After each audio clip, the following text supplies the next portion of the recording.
Gift సంచి పట్టురండి. వచ్చినాయి చూద్దాం గిఫ్ట్లు. వెంకట్రావు ఇచ్చాడా? వెంకట్రావు పెళ్లికి మనం ఏమి ఇచ్చావురా? ఇంత పెద్ద గ్లాస్ ఇవ్వలేదు, పెద్ద గిఫ్ట్ దొబ్బి చిన్న గిఫ్ట్ ఇచ్చాడు. యదవా. ఆ పెద్ద డబ్బా తీరా, అందులో ఏదో కనిపిస్తుంది. ఊరిని అమ్మ, ఇదేంద్రా ఇది? నేనేనా చూడలేదు. దివాకరమా?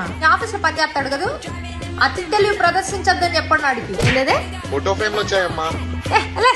ఈ ఫోటో ఫ్రేమ్లు, టెడ్డీ బేర్లు, వాల్ క్లాత్ ఇచ్చే వాళ్ళని నిలువున నరికేసినా తప్పులేదు. తీసుకెళ్ళి అట్టపెట్ల పడేపా. వీడి గంట కొన్నాడా కొట్టేశాడా?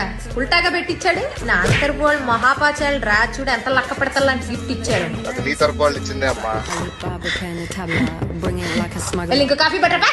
ఎలాగైనా అదిరి చచ్చారు. చెల్లి పెళ్లికి మాత్రం మండపం బయట బోర్డు పెట్టాలరా, బొకేలు నాట్ అలౌడ్ అని. అంటే ప్రతి వాడు బొకే తీసుకురావడం, ఊపుకుంటూ వచ్చి భోజనాలు చేసుకోవడం. ఆహా, 10,000 దాకా క్యాష్ ఉంటుందిరా. అసలు క్యాష్ ఇచ్చేవాడు మహానుభావుడు రా, గొప్పడు. దండేసి దండం పెట్టేయచ్చు అంతే.